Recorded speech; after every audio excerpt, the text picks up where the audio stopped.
I think LeBron's second son will probably be his best of the two. Because even with the Ball brothers, where like granted LeVar never made it, to the league. I think he played in like an off season in the NFL.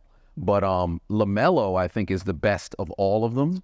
Lonzo is right there, but then of course the injury sort of situation is what's holding him back. But I think oftentimes, especially if you have somebody who is so excellent in what it is that they do, and then you now have a child who has to live in that shadow, you can't expect them to exceed your production or how good you were at whatever craft it was, because I think that's an unfair. I agree. That's an unfair marker for them to shoot for. I agree. But there is a sort of bare minimum, I guess. Like if you say, all right, you got to at least be able to make it to college basketball level. Like for example, Michael Jordan's sons, they never made it past the college basketball barometer. Yeah. But when you consider what your expectation for them was, LeBron came into the league, the expectation was you got to be a Hall of Famer. I think the difference with that though is Michael Jordan was never really a physical specimen. Even in college, like he wasn't like super touted. He wasn't a number one draft pick type player. So his kids, obviously they got some of his genes, but that can only carry you so far. Michael, what made him special, he had this fucking killer mindset. He was an absolute cerebral assassin. With LeBron, I think the difference is he's passing down something that only God could give you. He's not passing down mindset. I mean, he might be, but that's not, like, I'd rather take LeBron's body over his mindset, pause. But like, I would rather have that. So he's giving his kids like, hey, here's a 50-inch vertical.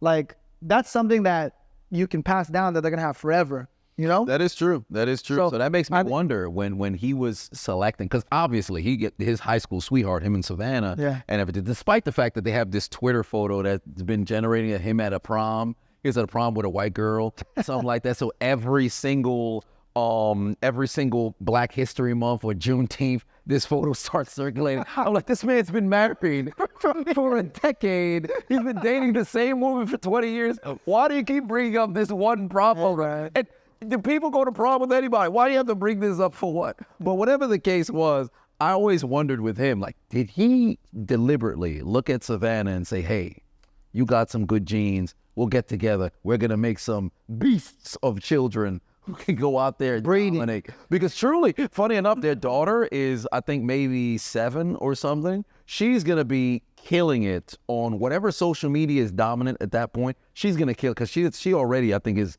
over 1 million or something like that with all things zero. But to be fair, LeBron is also, so when I look at like greatness out of everyone, when I look at everyone that's great, I look at Jay-Z, I look at Drake, I look at LeBron, I look at Elon Musk, Steve Jobs, Mark Zuckerberg even. I look at Jeff Bezos. I look at all these people that are great, that have done things. And LeBron is the only one where I'm like, that's the guy for me. I look at everyone else. Elon, not envious. Seems stressful to be a fucking billionaire trying to put people in space. Like, too much. Drake, it's like baby mama drama. You're a rapper. You got too many girls around. Not my ideal life either. Jay-Z's cool, but like, you're not a physical specimen. If Jay-Z was broke, women wouldn't want him. Yeah. LeBron is the one where it's like you got a perfect family, bunch of kids, billionaire, athletes, entrepreneur.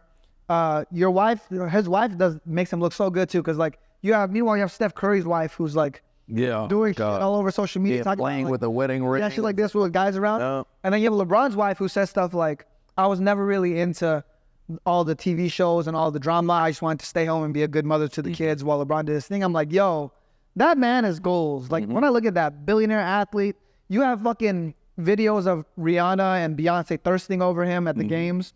It's like, people say you can't have it all. I feel like that's, like, LeBron has it all, So when I look at that, that's the one where I could legitimately look at his life and be like, I want that type of life. So I think that only comes around once in a lifetime. It's hard to use that as an example.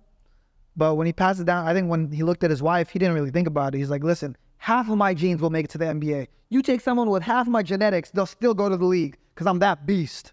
Yeah, he is a monster. And what's crazy about him was the fact that this guy in high school was the best player in the country, probably for like 3 consecutive years. From like 15, they call you the chosen one. And you know what's crazy? he was also the #1 prospect in Ohio for football. Yeah.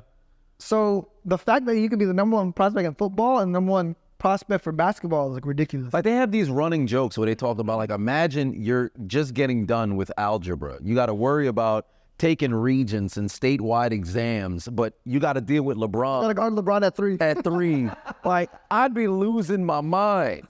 Because you're trying to focus, especially if because there's a lot of people who go to school, right? You go to school, you're just there to pass time, so you know you're going to go to college and go play college ball to try to make it to the league. But if you're somebody who's actually, you care about your academics, so now you're like, all right, I'm in this. Like you're getting ready for the science fair. You're doing all this other stuff. You're doing all this extra computing with different sort of ingredients, trying to make a volcano explode. Yeah. But not like they do in the 4th grade. You try to have it to where maybe the school could explode, whatever the case may be. So you're in a situation where you might be on, a list or something like that. But whatever the case is, you're doing all of this science stuff. You got to deal with LeBron. You got to deal with Tom Brady. You got to deal with all these different sort of athletes. At one point, you're losing your mind. There's no way that you can. I'd love to ask a high school what is it like? Well, I think it's different when it's like LeBron is different because if he's jumping out the gym at 17 years old, you're fucked. Like same thing with Zion. It's different. Oh, dude, Zion Williamson. But I think certain athletes. Good example. My little brother. He played against LaMelo Ball in high school, AAU. He dropped like 20 points on him. My little brother's not that good. Like I beat my little brother's ass basketball, but he played against LaMelo Ball, dropped 20 points on him because at the end of the day, LaMelo Ball is not a genetic specimen. He's just a really good basketball player. Really knows what he's doing. Obviously, now he's way taller and he had a growth spurt. But as a kid, like you can deal with that, you know? These guys like LeBron or Zion Williamson, I'm thinking like, imagine you're a kid and you're playing against a grown ass man. Yeah. Jumping out the gym.